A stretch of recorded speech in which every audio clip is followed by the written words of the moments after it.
Round 3, we are in the finals and we have a special treat today. Anton Jonsson is our opponent, Swedish Hall of Famer, ex-Magic professional, and a force to be reckoned with in any limited format, as we will hopefully not find out today. Anton Jonsson and Rich Hohen are probably the two people I'm most scared to play against on Magic Online, if you didn't know. So, Anton is on the play, and we have a turn 2 Green Sun's Zenith, otherwise this hand would be too slow, but given that our mana looks fine, I kind of like it, so I'm not going to mulligan. Let's see what we're up against.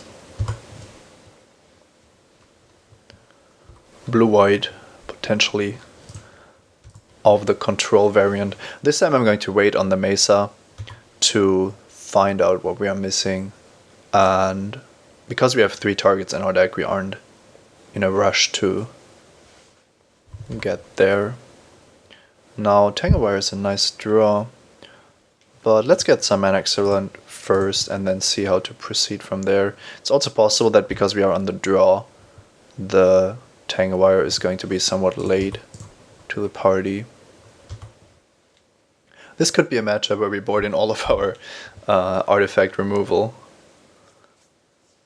to punish him. It looks like a really nice blue-white control deck here. So we do want to resolve that Vengevine, definitely, and then follow up with probably the Stomp Hollow targeting Mindstone.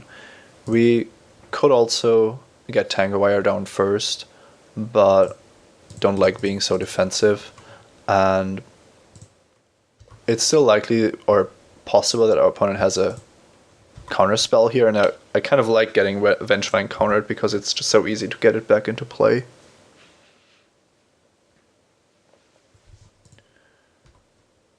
Opponent can't activate the Colonnade yet, so that's important, and we would want to get the Stomp Hollow into play, but Lotus Cobra is also interesting because we will have 5 mana plus Lotus Cobra if we do so.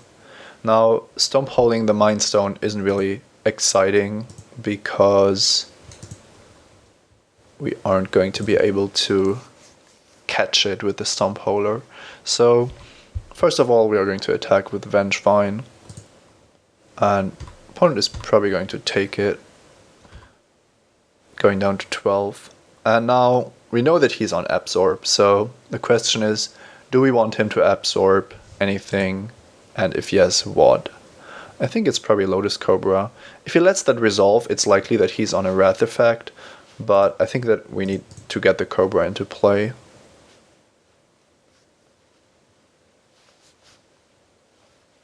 Which is still a nice absorb target, don't get me wrong. If he absorbs that, then we can drop Tanglewire, which should buy us some crucial time. Interesting, opting to get more information first, and then lets the Cobra resolve. Now, I feel forced to Tanglewire here. It is potentially getting absorbed, but if I drop another creature and our opponent just has a Wrath effect, then I'm not accomplishing anything.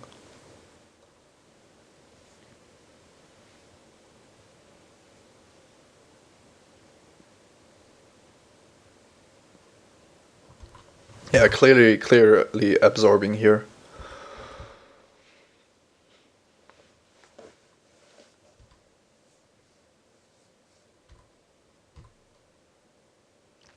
So let's see, we are on 3, 4, 5, 6 mana naturally, and we get 2 land drops. So we can just try to resolve Woodfall Primus here, and then see what happens. It's still very possible that it gets countered, but I think we just run it out there.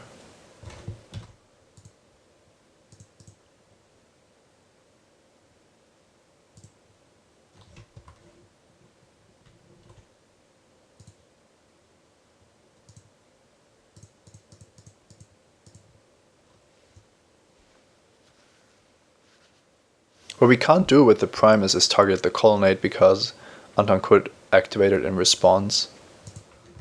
He has a hard cast Force of Will for our threat, but we weren't likely to have the mana to cast the Primus without the help of the Cobra, so fine with that attack.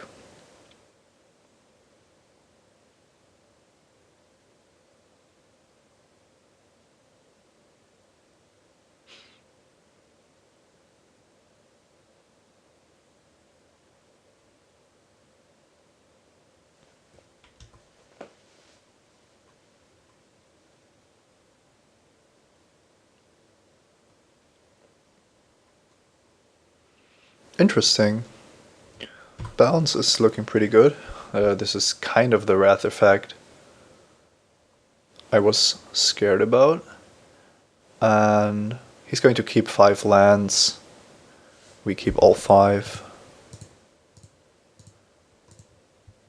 We do lose all of our creatures, but our opponent... Oh wait, how does this work? Well, it's interesting because there might... we can't really not keep both of our cards, but I just thought that there might be a loophole to somehow get that Obstinate Baloth into the graveyard and then not get it killed by balance, but because of the ordering on balance, that's actually not an option. So Scavenging Ooze is very interesting. Now, we don't know if our opponent has another counter spell, of course, and the advantage of Scavenging Ooze is that it gets back Vengevine, so I have a feeling that I either need to Stomphauler or Baloth here. Stomphauler protects us from a lot of things that our opponent could have, but I like the potential to get back Vengevine too much to really worry about that now.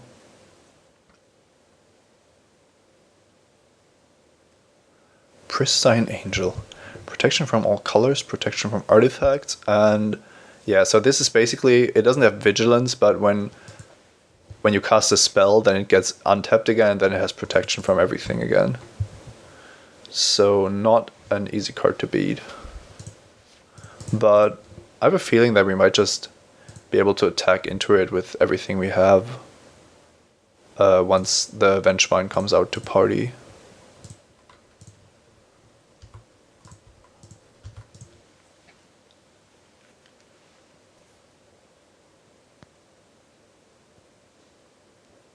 Celestial Colonnade attacking and Pristine Angel probably staying back makes the most sense.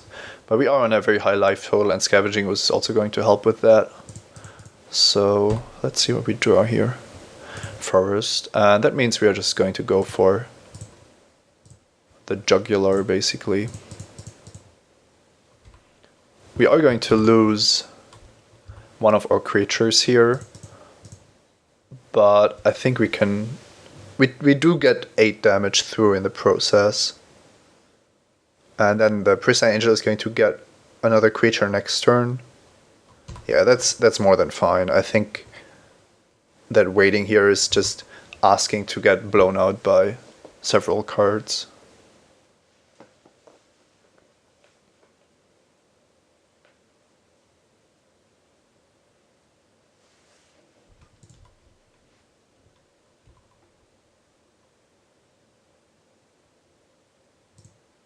We are going to drop that after attacking.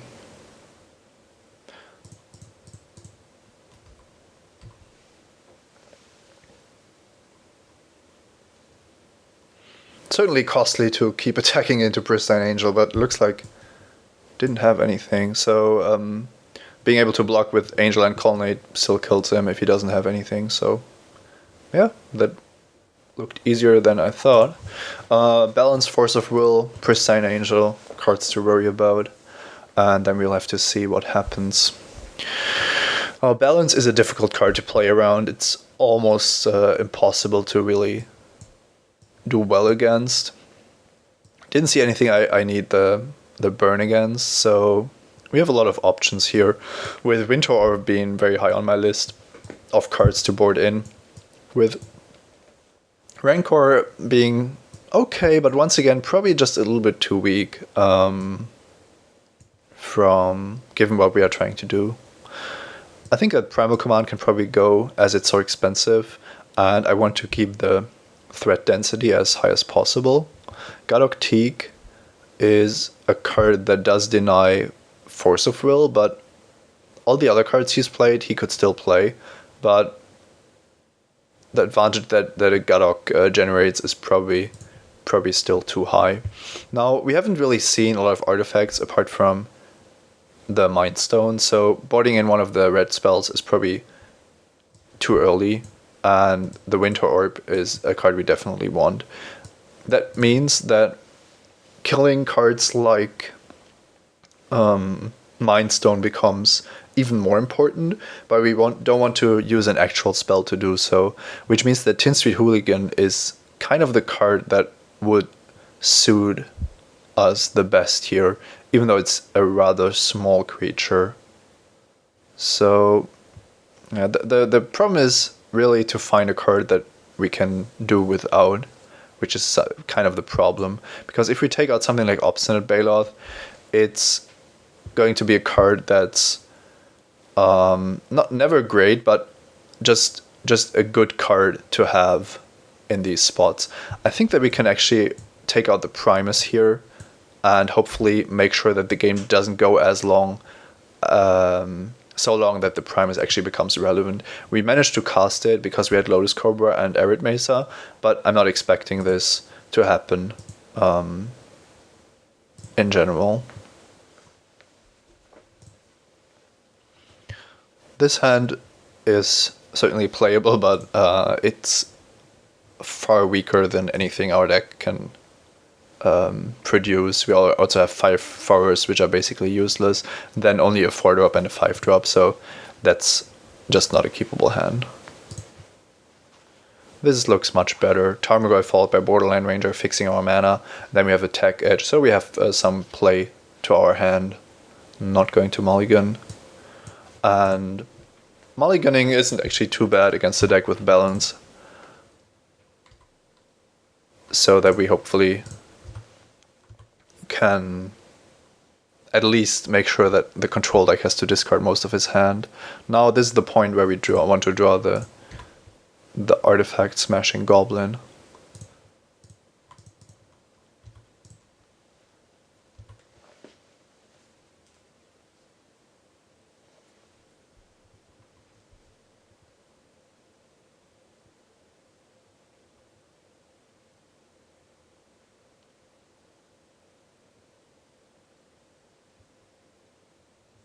Interesting, our opponent is tapping the Mind Stone, so he's keeping up lands rather than the colorless of Mind Stone, which could mean that the white mana is relevant, but I can't really think of a card that would really be important here.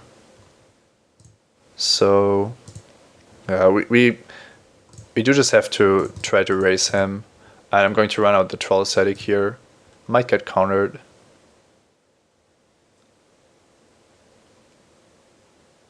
Days, yeah. So Tarmogoyf only a 2/3, can't attack.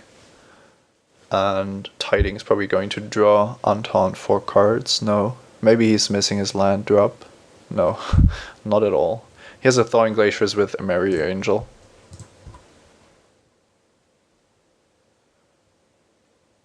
We do have Attack Edge, so we can get rid of the Colonnade or the Glaciers. And that's going to grow Tarmogoyf up to a 2/3. So I have a feeling that that's something we want to be doing.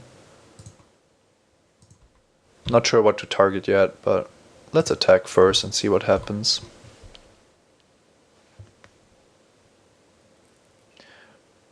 I can't really beat the Thawing Glaciers, I feel like. The Thawing Glaciers combined with Emeria Angel just seem too strong. On the other hand, we aren't looking to be very well positioned this game, especially given that casting Winter Orb against a deck with Mind Stone is somewhat suicidal, so really not sure how to go about this, but I'm just going to drop the Winter Orb, but that's because I'm desperate and not because I think it's a good play. Oh, we could have maybe kept open Tectonic Edge until our opponent untapped, but then we have to be careful that he can't activate the Thawing Glaciers.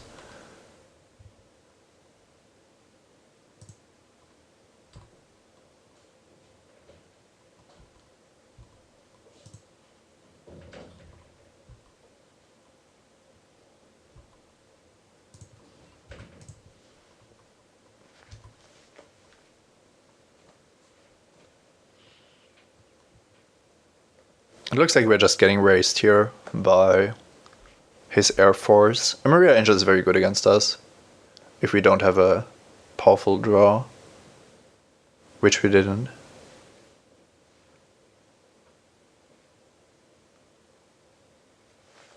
Once again, only a single artifact on his side, but there's a Faith Feather, so probably we want...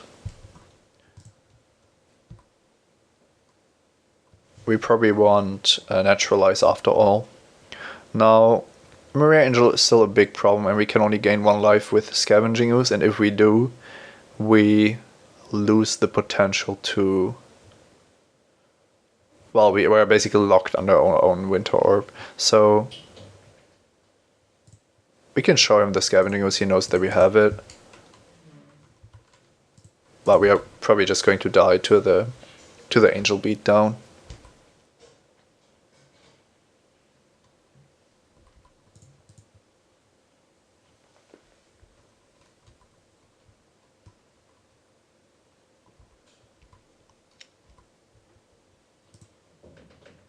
Okay, here's the thing. Because of Winter Orbs changing the rules of the game, you don't actually ever need to do anything at your end of turn, because you don't get to untap the land that you tapped, so you can just wait with it having the same effect. But now we are dead to a Maria Angel. Okay, so being on the play is definitely going to be good. And I kind of want Naturalize, now that we've seen 2 targets out of him. But I also don't want to cut the Tin Street Hooligan, as it's a nice way to get some extra value in a potentially grindy game. I'm going to take out the Lumberjack for the Naturalize. I want the Tin Street Hooligan as a tutor target, and I hope that's going to be good.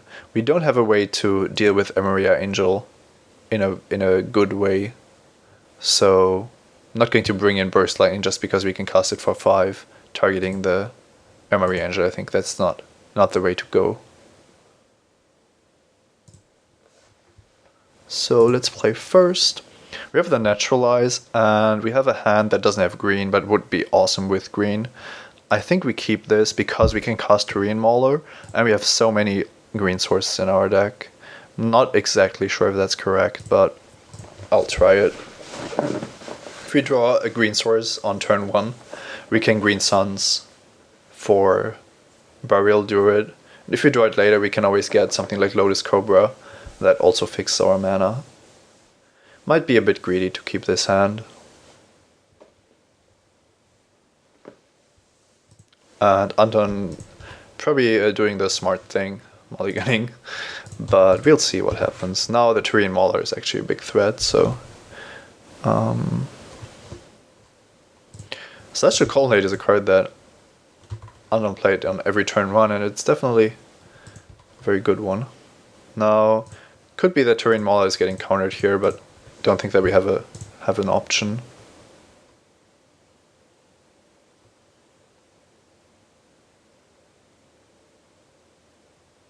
Okay, maybe a Daze. No, Counterspell.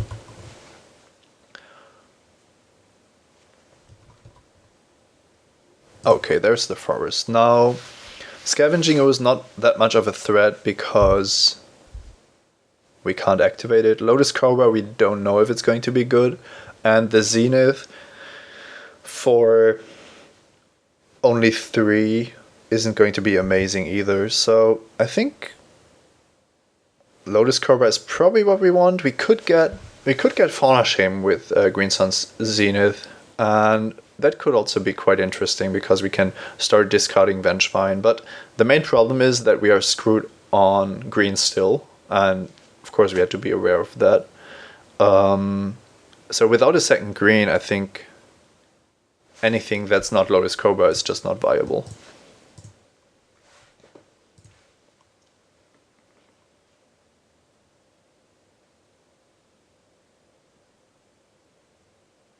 There's the Absorb, so that's countered.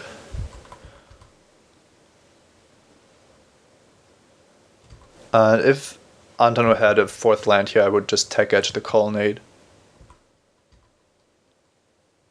Now we have the 2nd forest, so we can drop Vengevine and then go for this plan of reanimating it back out of the graveyard if it gets dealt with or countered.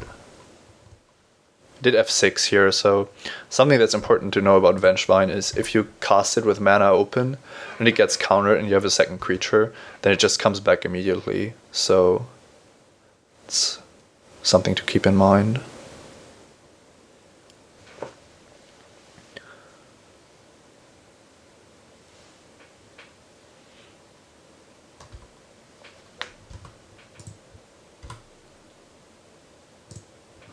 Borderland Ranger is a nice card to get us some extra lands. I'm still concerned about balance somewhat, but we can attack first with a Vengevine and then we can decide if we want to play 1 or even 2 creatures here.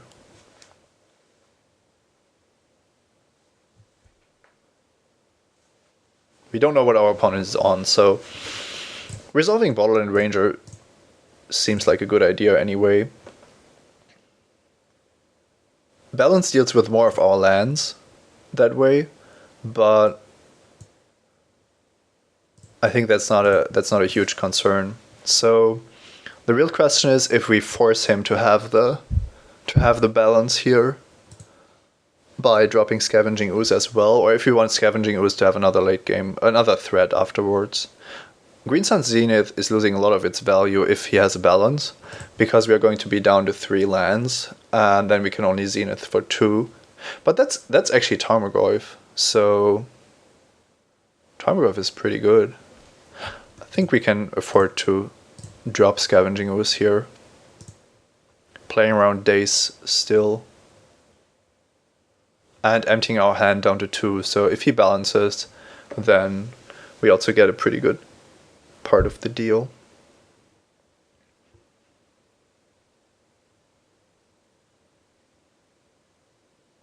We are losing cards because we are in a better position than him, but if that's what makes balance fair, then that's fine with me.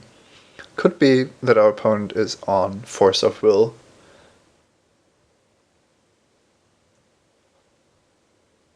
Usually takes some time to decide if it's worth it to exile a card in addition to the Force of Will.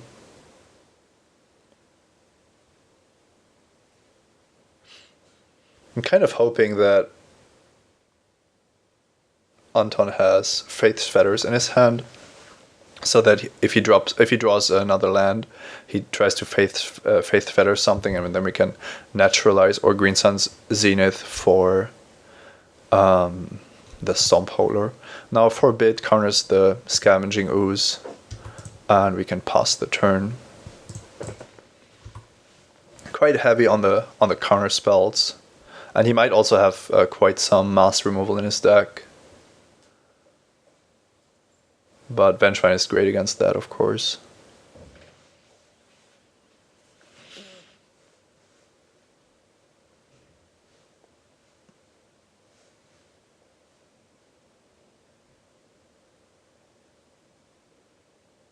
It's not completely unreasonable to get Blastoderm with Green Sun Zenith if our board gets wrathed. But okay, now the Green Sun Zenith is going to have to get Tarmogoyf because we will be down to 3 lands. So Tech Edge is still a good card, I feel like. Now, can we afford to just go down to Forest, Mountain, Tech Edge, or is that too greedy? Keeping 2 forests means that we can cast any green creature that we draw.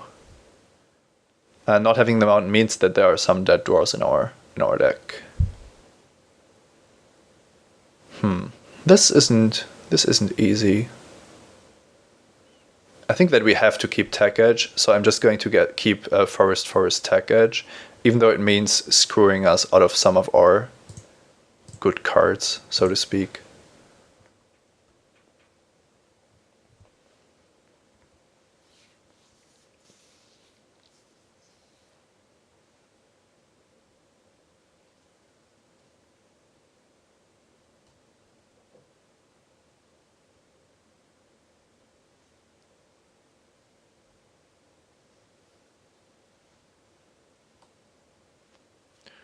Pristine Angel down and Force of Will down. So he actually had the Force of Will in addition to the Forbid, looks like.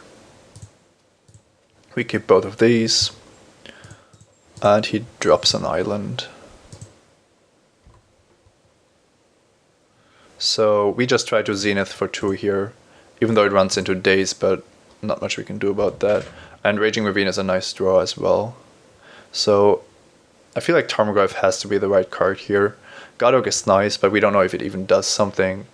And I don't want the other cards, so let's go with Tarmogoyf, drop the Raging Ravine, and then we have Naturalize and Tech Edge available. And I'm going to Tech Edge the Colonnade as soon as possible. Which is now.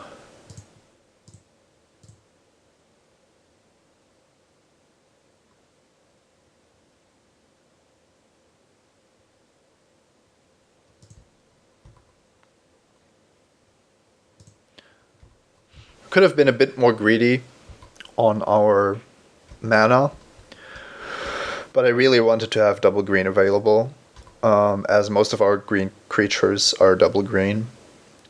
But now it's going to be very unlikely that we are going to be able to cast Woolly Thoctor, so that's definitely a concern.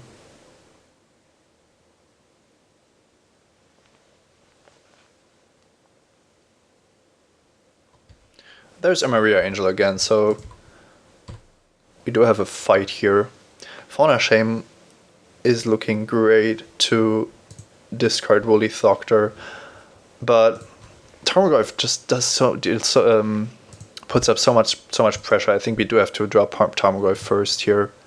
I would love to get that Woolly Thoctor out of my hand and get something impactful instead, but I feel like we can still do that later, depending on what happens here. Mindstone might just get sacrificed in order to draw some lands, yes, as expected. Tarmogoyf at 5/6 now means we have a 2-turn clock with Tarmogoyf.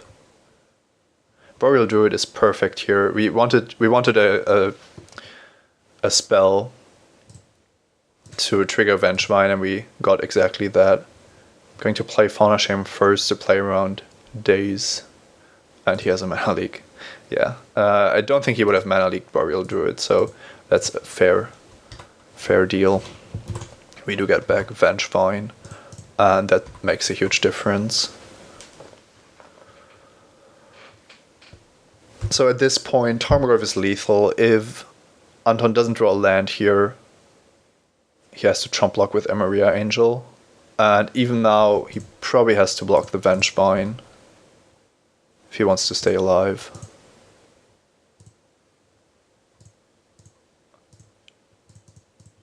Raging Ravine has been absolutely amazing whenever we had it. I'm going to play this most aggressively now because I want the Maria Angel gone and I want Anton on 1.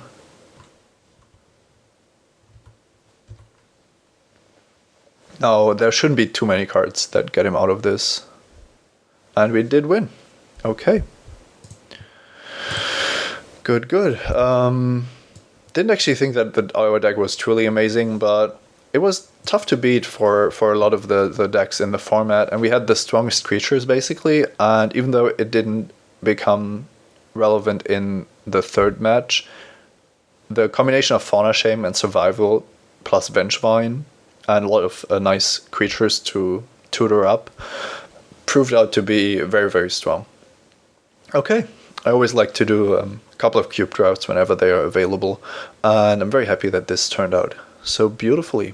We did have some mulligans. That keep here was maybe a bit ambitious. I think that it was still something that we could reasonably do.